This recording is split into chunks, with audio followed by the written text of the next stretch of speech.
Eh bien bonjour à tous, j'espère que vous allez bien. Je suis content de vous retrouver aujourd'hui pour une vidéo assez courte mais qui aborde finalement un point assez important qui est la notion de théorie martiale versus la pratique martiale. C'est tout de suite.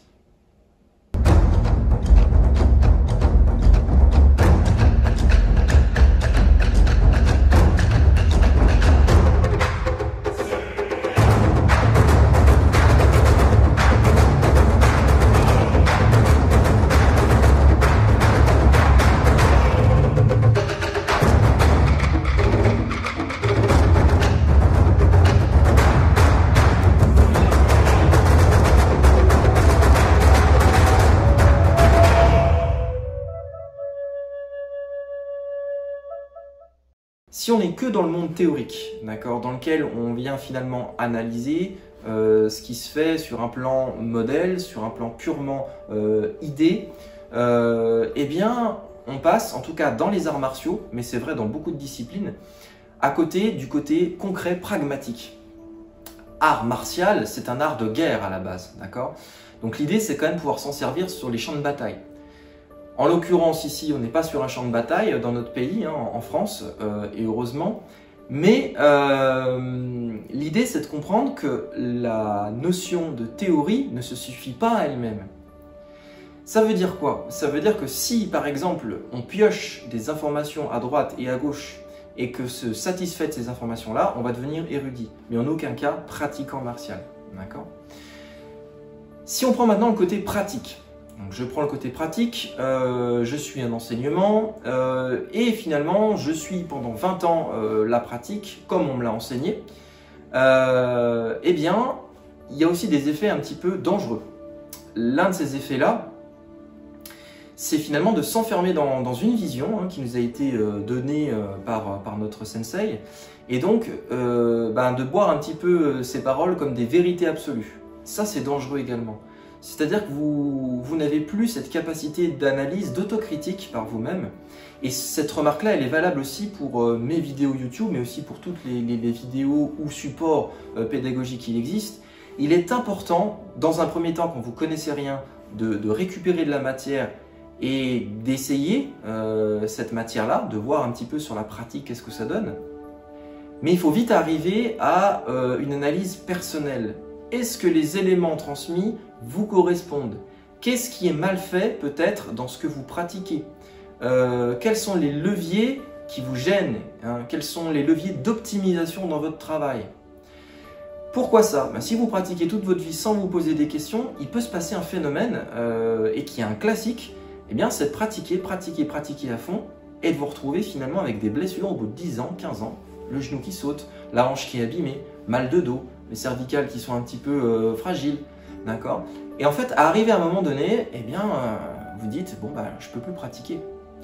Donc finalement, à trop charger la pratique, on est dans un travail trop intense de pratique, où on a laissé un petit peu de côté l'aspect plus intellectuel de la chose, hein, l'aspect plus théorique, eh bien, on se retrouve tout cassé. Donc ce message, il est important. Il est important pourquoi? Parce qu'en fait, je ne détiens pas de vérité absolue, hein, loin de là. Par contre, de mon expérience, j'ai constaté que ce qui permet réellement d'ancrer la pratique dans le temps et de s'investir au quotidien, c'est finalement d'avoir un jeu de va-et-vient, de vase communicant entre la pratique et la théorie. Et les deux se mêlent et se croisent.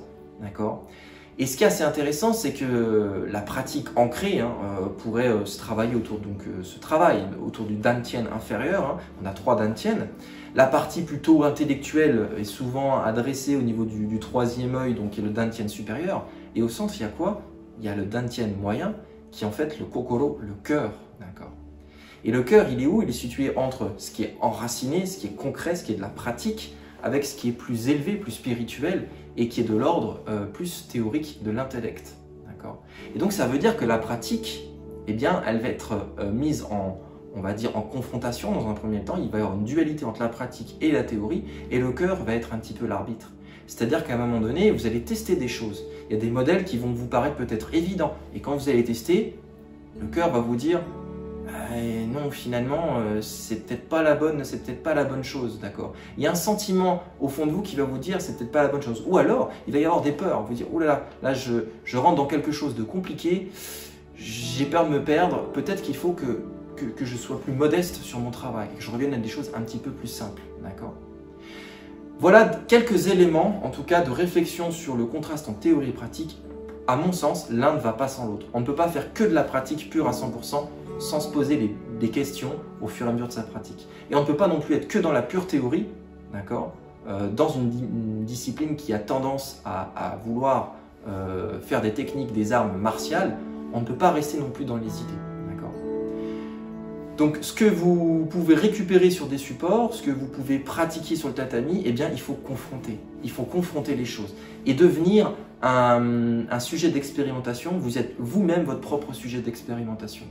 Toutes ces vidéos que vous pouvez trouver sur ma chaîne et aussi ailleurs, finalement, ce sont des invitations, ce sont des appels à vous prendre en main et à venir tester ces outils, d'accord. Trouvez les bons outils. Pour planter un clou, on va prendre un marteau et non pas une scie. C'est évident, mais dans la pratique martiale, si par exemple on prend un jo, si on prend un nunchaku, ou alors si on utilise le Gaden Barai, il y a des cas de figure très précis sur leurs utilisations. Il faut chercher, il faut essayer de voir par vous-même et non pas par une forme, on va dire, trop verticalisée d'enseignement supérieur acquis pour toujours.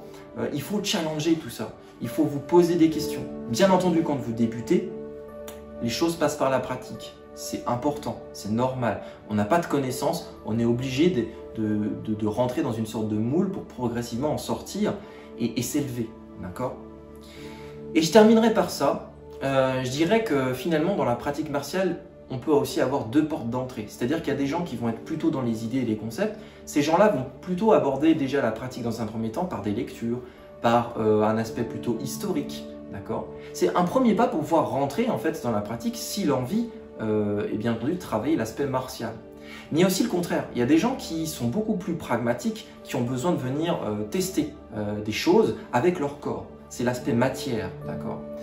Donc des gens sont plus dans la matière, d'autres sont plus dans l'immatériel, dans l'ordre de l'abstrait et des idées.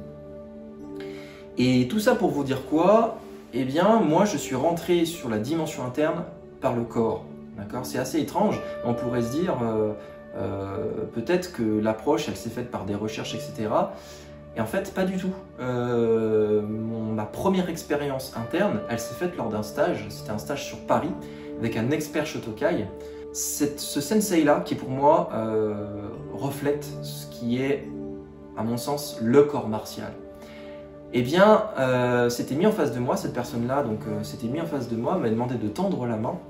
Et au moment de la frappe dans la main, eh bien, il s'est passé un phénomène incroyable. Et là, ça rejoint ce que je vous disais, il faut expérimenter par soi-même. J'ai expérimenté la chose et en fait, j'ai ressenti un transfert de force impressionnant. D'accord? Comme si vous preniez, l'expérience, elle est là, je pourrais vous la traduire comme ça, comme si vous preniez un petit peu des jets, la gravité, comme si vous enfonciez un petit peu sur place, cette sensation de devenir lourd. Et que le corps se déstructure un petit peu de l'intérieur, il se relâche instantanément. J'ai rencontré très peu de maîtres capables d'avoir un tel niveau. Et donc, l'expérience de la pratique, de ce transfert qui s'est fait de manière matérielle par le corps, par le point, de point à point, eh bien, a révélé en moi cette interrogation. Donc, du matériel est passée cette interrogation un peu plus intellectuelle. Et à ce moment-là, j'ai voulu comprendre. J'ai voulu comprendre pourquoi cette pratique-là, eh bien, m'avait complètement échappé. D'accord? On dit souvent, eh bien, ne pas savoir ce que l'on ne sait pas, eh bien, on ne saura jamais. Quelque part, c'est le signe de la grande ignorance. Mais par contre, savoir que l'on ne sait pas, ça, c'est déjà un signe de progrès. C'est-à-dire que vous avez déjà conscience d'éléments que vous ne connaissez pas. Donc vous avez un champ d'investigation pour atteindre vos objectifs. Ça, c'est passionnant. D'accord? Et donc ce transfert de force a révélé en moi par la matière, par le transfert concret de corps à corps, eh bien cette volonté de venir travailler déjà cette partie intellectuelle, comprendre déjà la biomécanique, les principes sous-jacents, et ensuite de pouvoir venir les tester. Et à ce jour, d'essayer en tout cas avec modestie et avec le plus de simplicité possible. En tout cas, j'essaie de vous le transmettre sur ce support qu'est YouTube. Voilà. Sur ce, je vous souhaite un bon travail.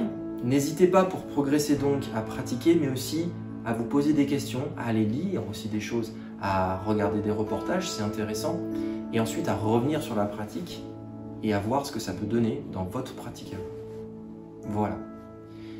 J'espère que ces éléments-là vous aideront à avancer. En tout cas, c'est mon objectif. Je me suis fixé cet objectif voilà, de ma recherche, d'en faire partager aussi un maximum de personnes.